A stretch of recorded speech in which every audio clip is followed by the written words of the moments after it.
Welcome to the podcast, everybody. My name is Sarah LaRae. This is Ren Loren. Hey. We are both creative entrepreneurs located in Chattanooga, Tennessee. And this is a podcast where we celebrate women who are inspiring others and aspiring to reach their biggest goals in life. So my vision for this podcast is to invite women in business of one kind or another that, have a message or have something to say. And I'm one of those women. Yes, you were the first woman I thought of. Oh, thanks. I'm like, what do I have to say here? Quit your job. You can do it. You can do it. So women who have something to say, but I don't know what the name of this podcast is going to be. Okay. I want it to be women focused, women, not necessarily business owners, but professional. All right. Women. Okay. Women with something to say. Maybe that's too long. Yeah. I can't picture it on a little thumbnail. But I'm like, why can't I feel like podcast? The name has to evolve organically. Yeah. Like, how do people just launch a podcast without really knowing what it's going to be? I know, because it evolves. We have this conversation, and then who knows where we're going to end up. Right. Maybe that's just my brain. Women and ADHD. You should just call it like Squirrel. The Squirrel Podcast. Yeah, we just squirrel about things. But so many things have been done. Like, I did sit and brainstorm for a while and was Googling things. And I don't even know where my notes are on that, ADHD. And there's so many, everything that I came up with, like, it existed already. Like, we live in an age where there are no original ideas. Right. There's no, but that doesn't, take you out from doing what you feel like you should do. Because you package it in such a way that could relate to other people. So I had an epiphany recently. I think. An epiphany from Sarah. Dun, dun. So I had an epiphany. Because I was like, okay, I don't want to niche. Well, how do you feel about the niching epidemic in the entrepreneurial world? Everybody says you have to niche down. That's like the number one piece of advice. And I think it's obvious that it works. Right. It does work. But like, how do you feel about it? I feel that you and I are not wired to niche. We master a niche and then Un-Nicheable. That's what it is. Oh, I love that. That's the name of the podcast. That is. Yes. Un-Nicheable. Oh my God. I love that. Way to go. You came up with it. This is why I need you in my life. Because I would have thought that in my head and been like, that's stupid. No, I love that. Un-Nicheable. Because, here's the thing. It's like you and I are both wired. Entrepreneurs typically are wired. We get into something. You can do it really well. And then you're like, I need another challenge. And so you kind of squirrel. And then you hyperfixate.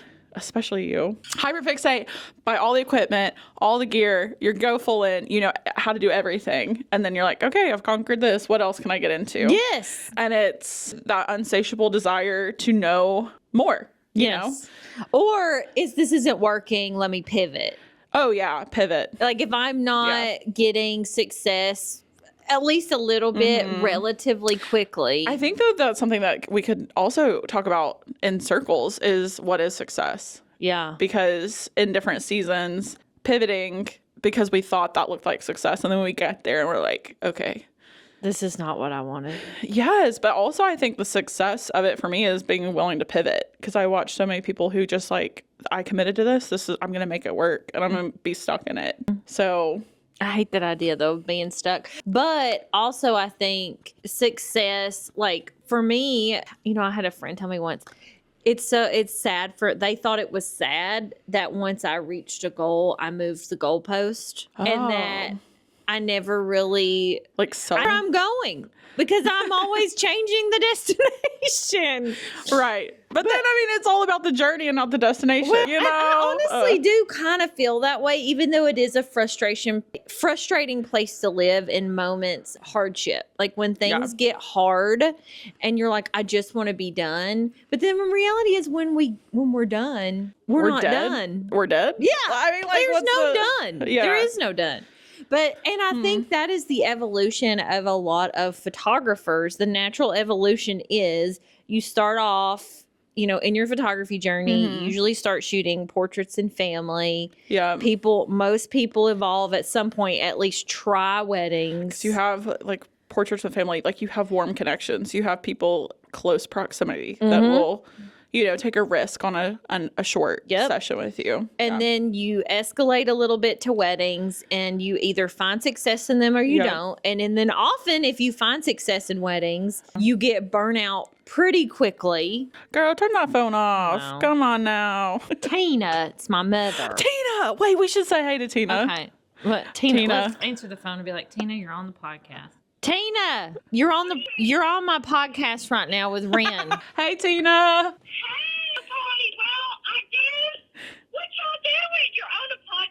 Yeah, we're filming a podcast. Well, I guess I'll hang up then, because this content is not approved for any kind of podcast that I needed to talk to you about. Oh, really? Is it about your sexual health or something? No, it is not about my sexual health.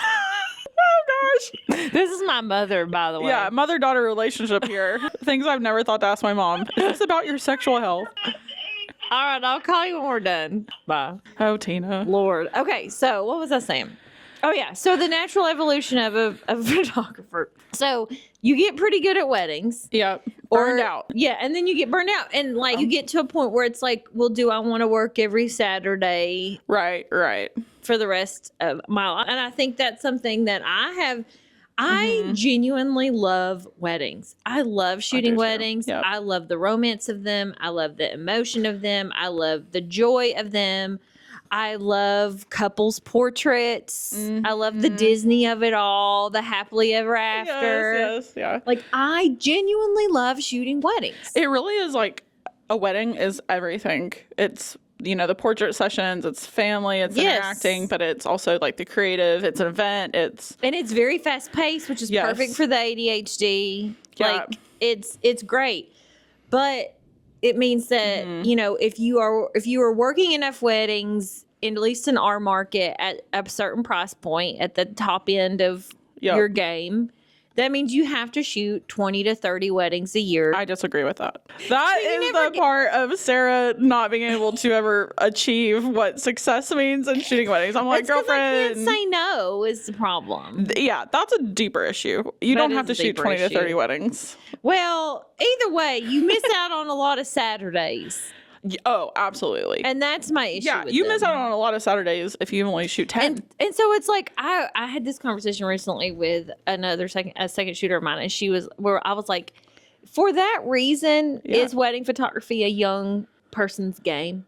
Because when you're young, Question. as opposed to when you get a little bit older, you get married, you have children, you settle down, all of a sudden working every weekend is a lot more of an inconvenience. Yeah. Not to mention the physicality of it. As you get older, it gets harder. And, like, frankly, it is easier to book, I personally think, when you're younger, because you are in a network of people getting married. Okay, yes. So, like, there's a lot of reasons why I think wedding photography is sort of, doesn't mean you can't do it older. Right. I mean, I didn't start my business till my 30s, really. What? I always forget about that. I don't think that's true. But you're not even that old. I'm old. I'm perimenopausal, girl. I'm not quite 40 yet.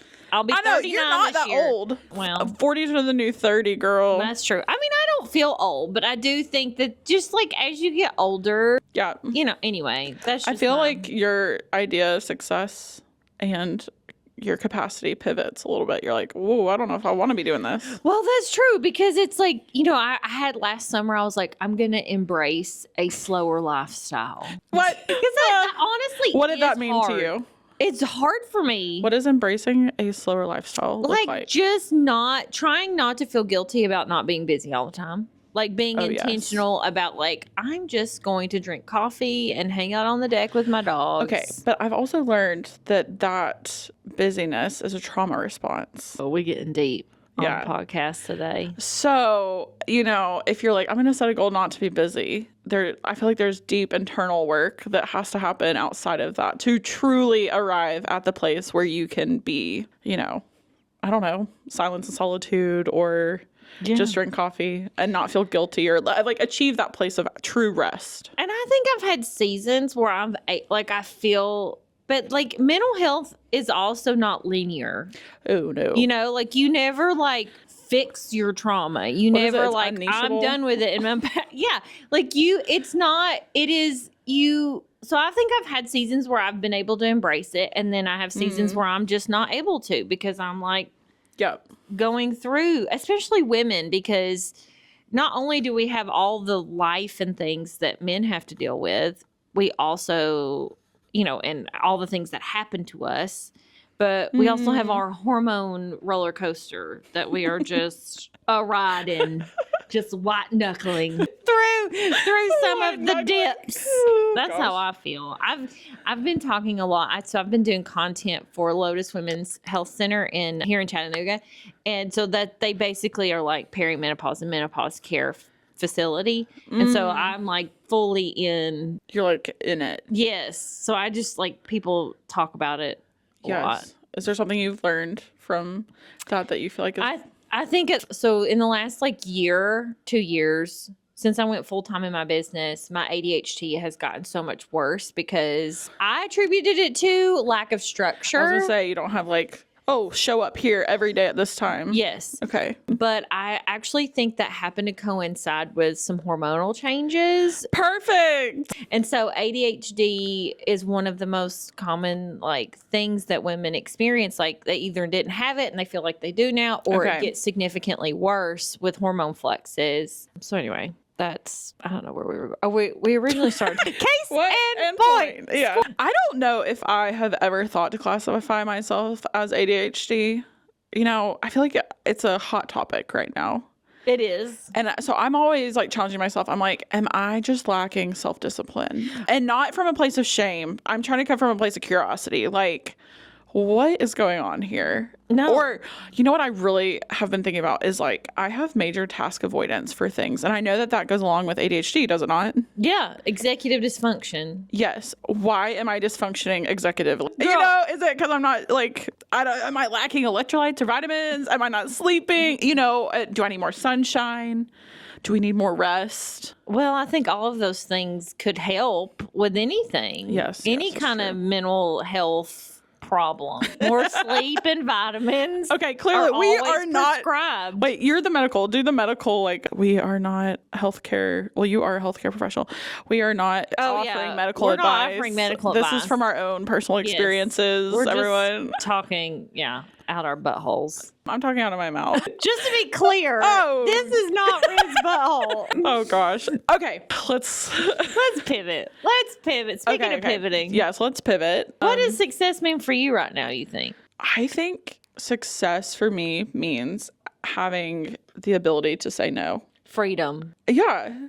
And even like my definition of freedom has, because I'm like, I don't know what that means. Yeah, I think it's just the mental place that I can say no, the financial place I can say no. I like the way you put that. Yeah. I think that's very similar to me. To me, to me, the word is free. Like to have the freedom of being able to basically do what I want to do when I want to do it. Like that. Woo! Yeah. I mean, like to be able to, have enough money in my account to like go to Disney. Like don't live extravagantly. That's not my heart necessarily.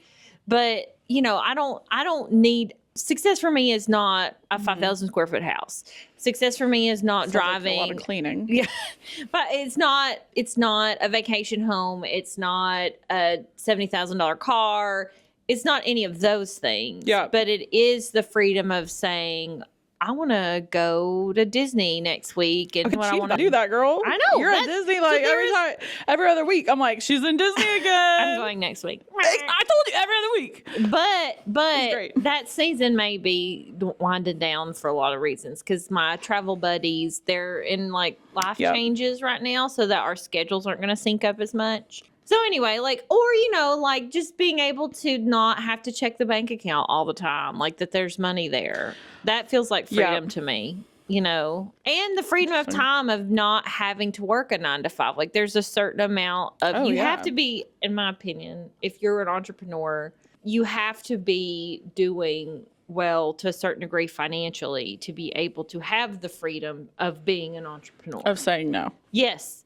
Because, like, saying no to a 9 to 5, saying no to a consistent paycheck every 2 weeks. Yeah, or just like knowing, okay, I'm at capacity. I probably shouldn't take on another client because I'm not going to serve them well, or it's going to push me over, you know. Or I think, too, something that I've really been thinking about and just like working towards is continuing to grow my business so that I can encourage others to use their giftings in a way that doesn't require them to start a whole business. So contracting out different jobs and things. Because there is a subset of people, like my brother was an example of that for a lot of years, that love being creative, love working in a creative field. Yeah. Yes, but don't have the skill set or the desire to be a full-on entrepreneur. Yeah, totally. And so being able to I know, like, I work with a lot of moms who don't want to run a full business, but they have, you know, skill set and they like to do all the things creatively, like you said, so they can pop in and pop out and not have to worry about, you know. Yeah, that makes sense. And I think that's a really admirable goal and something, you know, for that is a service to women. Which brings me back to what I was going to say earlier was like, dun dun. And we are back. We have arrived back at square one. We've circled back. Ugh, I hate that word. Circled back? Yeah. I feel like it's so corporate-y, cliche. Circle back. Oh. She's like, I didn't know. I didn't know that. So, you know, this concept of un-nicheable, I have thought about, okay, so what I don't want to narrow down to like a specific photography niche, but there's got to be a thread and a through line in everything that I do. Like, what is this? So it's not necessarily a traditional niche, but maybe my niche could be something that is a through line between all the things that I love. Maybe, just not in the conventional sense. Yes. So for me, when I start thinking about what I'm passionate about and what I want to help women see themselves in their dream life. Whether it's their dream family, like family portraits and things, it's their dream body with Boudoir, or their dream just confidence level, or their dream business, if we're talking about branding and social media stuff, or their, you know, their dream wedding and their fairy tale romance. Like, I'm like, that is the thing that seems like the common thread is specifically serving women who are chasing or wanting to capture their dream, whatever their dream looks like. Okay, I'm here for this. I feel it. However, I'm like, oh, where does reality hit? What do you mean? Like so if a bride, let's still talk about brides because we have photographed a lot of weddings together. Yes, okay. yes. You know that there's these brides who have these incredible visions and set this expectation for the wedding day to look a certain way. And then we get there to photograph it. And it just, you can tell that she is like, this is not hitting the vision like I thought. Yeah. How do we reconcile that? Because it's like, how do you make it their dream? right, because we're not magic makers, you know. Sure. Or I mean, we could be with the power of AI and all this other stuff. We could really, you know. Well, I think that is sort of, at least I guess maybe we don't always hit the goal, but we don't always. Not to be discouraging, but I'm like, okay, what is? But it is that though, because if you think about how many weddings we've shot where it was lipstick on a pig. You know what I'm saying? Yes. Like, it was the pictures usually do look better than the pictures. You know. Like, we made that look like they spent 40 grand more than they did. 40 grand more. You know, so like, you know, so I think that is part of the service. Is making it look let's like talk about Boudoir, the dream. Because I don't know about that. I don't know, like, you know, when I come in, there's so many mental things with this. How do you overcome a lot of mental things with Boudoir? And I think a lot of it is before clients come into the studio, like setting expectation of what, and setting intention of what we're here to do. We are not here to pick yourself apart. We are not, you know, we are here. The intention of doing this shoot is to make you feel good about it, is to help you. Okay, it downloaded to me. So when you first were saying it, I was like, it felt like the dreamland of like, we're kind of just like, we're hoping for like this. faking it. Not really faking it, because I know you enough to know that's not true. Right.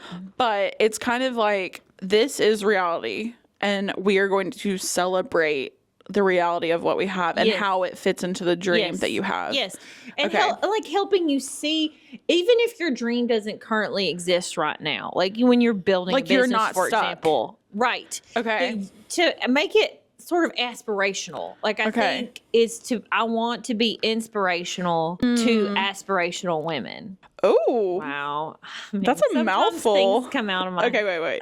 You want to be inspirational to aspirational women. Right. So to continue to sort of push them forward and to help them manifest Okay. their dreams and goals. Like, because sometimes To be a cheerleader, it'd be like, this is potential. yes. Like, okay. Because sometimes you can't see yourself in your dream. And if I can take a photo showing you that you can do this, you are capable. This is what you look like in your dream, and it is attainable. Ooh. That can help you Like propel. move forward. Like that's what I Interesting. want to help women do, is to help inspire them to keep pushing. Either I want to inspire them to either A, celebrate the dream that they're living, or B, Write this down. Let me take some notes. I feel weird I'm not taking notes. Okay, so Sarah Lerae wants to. I cut you off. Oh no. The squirrel! The ADHD, it's never coming back. It's never coming back. We need a little CGI squirrel to just Something. pop. Yeah, just sit on top of our heads. Okay. I remember the first time I saw you. Oh my God. It's like a love story. I'm trying to think where we did first meet. I actually don't know when we actually first met. I remember we had like a Chick-fil-A date, like the first time we kind of intentionally, like just the two Got of together? us. Yes. Okay. Where did we meet the first time? This story is about to get real good. Okay. Oh God, because I don't remember it. Drew and I were Sunset Rock. Oh my God. I forgot about this. We were at Sunset Rock. And honestly, I was asking myself, does she have insurance? Because she was telling me about a story earlier about it was a About client. how I have to have insurance because I'm a very klutzy person. And I'm like, we are on this edge of this cliff in Chattanooga, Tennessee, and I'm watching her dance around the cliff edge with this couple. And I'm like, who is this photographer? And is she okay? She's just not a care in the world. That's on a cliff edge. On a cliff edge. That's why my husband won't go there with me anymore. He used to I come believe with it. me, and he's like, no, he can't Your watch head me was do it. in the camera. And I'm like, I was really, I think it was for elopement, was it not? They had a cake. They so had a cake. Oh, yeah. It was. Yeah, it was a little Y'all were elopement. carrying a bunch of stuff. You had a bunch of gear on the side of the cliff. And I didn't know who you were, but I was like, who? That girl. I was concerned for her life. I was like, She I had said, to see these I need photos. to reach out to her and make sure she's okay. Yeah, no, but it was fun watching you interact with your clients. Well, that's cute. Yeah. I think, and then maybe you like DM me like, hey, I should go back in the messages. and see. Yeah, I think. And then we just Because I don't know how I would have found you. 'Cause that was like 7 years ago. Probably It was 2016 before or COVID. 2017. Yeah. Oh, it was way, I way, was like, way. we've been friends for 10 years. I bet we need to look back and see when this Because I was actually very happened. early in my photography career, I think. Yeah. We were all, wait, I think we ended up meeting at a networking event. And then I was Okay. like, wait, that's that girl I saw who was about to. That's right. I think I That's was like, right. I saw you at a session one time. Yeah, and I was like, oh yeah. That's probably BS. What? Because I I remember that. I have a hard time remembering. It was really busy people. up there. I have a hard. I'm Yeah, you terrible. wouldn't names. recognize me other Like, than the fact I was about to jump and help you not fall off the cliff. me being a business owner and being awful at remembering names. It's a struggle. It's not because I Okay. don't care about people. It's just my brain doesn't like. It just don't work at the end of the day. You should drink more water. My husband would love that because he says that's what I say to him every time. He's like, I have a headache. My toe hurts. My hip hurts. I'm like, you need to drink more water. I didn't sleep good last night. Drink more water. Yeah, you'll be fine. Drink more water. Yeah. Okay. So that was really fun because I got to see you on the job. You made it off the cliff. And I think I was like trying to find those images because I was like, what did this end up looking like? I don't remember. Beautiful, I'm sure. Obviously. Yeah. I should go back and try and find that session. Lord, she sent me a text the other day with this picture she took at this wedding where I was literally in a creek. Oh my gosh, wait. Yes, okay. So we'll tell this story. So we are at Tennessee River Place and beautiful wedding, beautiful night. It had rained, I guess, fairly recently. And so we had, thank God it was just you. Oh my goodness. Can you imagine? So we had the bride and the groom. I was second shooting for her. We had the bride and the groom out in this like open field. There was like this pretty tree. There was some tall grass. And then you've got the mountain view and the river too. So Sarah's like, oh, I want to, you were trying to take the picture with the venue in the background, I'm pretty sure. Okay. Yep. So and the tree. The bride and the groom are like in this pretty place. And Sarah's like, okay, let me go across this, what looked like a tiny little like creek. I thought it was like a little babbling brook. Yeah, a little babbling brook. Yeah. Okay. And I guess the tall grass. And it was also at dusk. So it was like getting darker. Anyways, I think I have photos of it. I think I was taking pictures of it. It was like, I could have made a GIF out of it. Yeah, I think, yes. Okay, so she's like, let me get across this for this photo. It was like, she went down. Fully belly button deep. Well, yeah, and she was wearing boots. You were wearing boots. I had my camera up like this. I had no idea how deep it was. No, and I am literally like, oh my gosh. And I'm like, the couple, like it was like this moment of. They thought it was hilarious. And I was like, please God. I'm just like holding my camera up. And then we're trying to get you out of this like babbling brook that turned into the Grand Canyon. And we get her up and then she has to empty out her boots. Like you have to take your boots and we're dumping water out of them. Like a cartoon. Like turn your boot upside down. A swab falls out of it. Yeah. Oh God. And then I had to shoot the rest of the reception barefoot and soaking wet from belly button down. My panties was wet. The whole nine. And I remember being like, what in the world? I'm feral. She just rolled with it, and your bride and groom loved it. Yeah. From what I can remember, I mean, people often say to me, "Man, you'll do anything for a shot. Like sacrifice mind, body, and spirit." Hey, that camera didn't touch a drop of water though. Not a drop. Oh. Yeah, good times. Yeah, I did. So I sent her a picture of that. I'm excited. We're shooting a lot of weddings coming up together. It's been a while. I've taken a little hiatus. Yes. Wedding sabbatical. I'm super excited about what we get into. Man, I got to get used to like following you around and making sure you don't leave gear anywhere. Girl, amen. Amen. I don't know why I am the way I am, truthfully. It works. I'm getting better at it. And I have a doctor's appointment, so I'm hoping maybe if I get medicated for ADHD that will, because honestly that's my number one symptom is like a short-term memory. So that's why in my business I have to be I'm very anal about my processes when it comes to like system and structure. I have to have system and structure, because if I don't, and I don't do the same thing every time, lose it. Things happen. And knock on wood, I've never lost an SD card or a hard drive or people's images. But that's because I'm very system and structured when it comes to that stuff. Now, where my phone is, who knows? Nobody knows. Nobody knows where that's why I had to get this thing. So she's I got a phone leash. Attach it to my body, or it's just not happening. The phone leash, and then also like I got the new spider holsters. Oh yeah, you did. So I can literally everything's hanging from me. Oh yeah, it's good. So when you go in the creek the next time, it's all going down. Well, we can't talk about that. I can't deal with it. If you like this video, please give us a like. Let us know in the comments what you liked, what you thought was insightful, what you agreed with, what you disagreed with. Just let us know. Lay it on thick. We'd love to hear it. Also, if you'd like to be a guest on the podcast, please drop it below. Send me a DM. I would love to hear from you. Can you put a link right here? Yes, we'll put a link somewhere in here. And again, you're going to see more of us, so make sure you hit that subscribe button and the bell notification when we post new videos. But thank you, and we'll see you next time. Love you guys. Bye. Inspire and be aspirational. Yes.